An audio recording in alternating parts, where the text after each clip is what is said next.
పాపం ప్రతాప్గా మన అందరినీ పలకరించబోతున్నటువంటి మా తిరువీర్ గారిని మాట్లాడవలసిందిగా రిక్వెస్ట్ చేస్తూ ఉన్నాం. నిజంగానే పాపం అనిపిస్తూ ఉంటుంది తిరువీర్ గారిని చూస్తుంటే. ఇక్కడికి వచ్చిన అల్లరి నరేష్ గారికి, హరిశంకర్ గారికి, దశరథ్ గారికి, బివిఎస్ రవి గారికి thank you sir, thank you so much. అదే కొంచెం నర్వస్గా ఉంది మాట్లాడడానికి. అండ్ మీడియా, నేను ఇంకా మర్చిపోలేదు, 4-5 నెలలు అయింది ప్రీ వెడ్డింగ్ షో రిలీజ్ అయ్యి. మీరు ఇచ్చిన సపోర్ట్ నేను ముసలోడు అయ్యాక కూడా మర్చిపోను. అండ్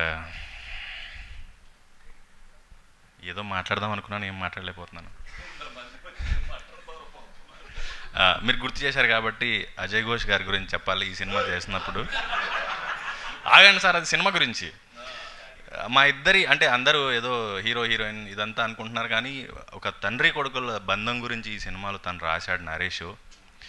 మా నాన్న లేడు కానీ చాలాసార్లు మా నాన్న ఉన్నట్టు ఇలాగే ఉండేవాడు అనిపించింది నాకు. సో సినిమా గురించి వస్తే,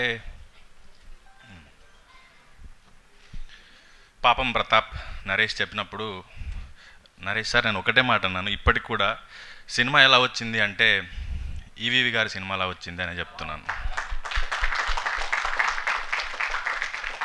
నాకు అదొకటే మాట వస్తుంది. అది స్క్రిప్ట్ చదివాను, రిహార్స్ చేశాను, షూట్ చేశాను, డబ్బింగ్ చెప్పాను, బట్ స్టిల్ నాకు అదొకటే మాట వస్తుంది. సో సినిమా విషయానికి వస్తే, మగాడంటే ఏడవకూడదు, భయపడకూడదు, బాధపడకూడదు, ఇలా ఏవో చెప్తూ ఉంటారు, కానీ మగాడు కూడా మనిషే. దాని గురించి బాగా చెప్పారు సినిమాలో.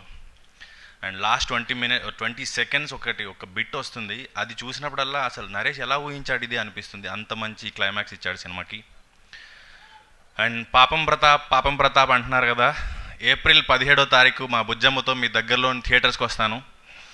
పాపం ప్రతాప్ వీర ప్రతాప్ అయ్యాడని మీతోనే అనిపించుకుంటాను. థ్యాంక్ యూ తిరువీర్ గారు, థ్యాంక్ యూ సో మచ్.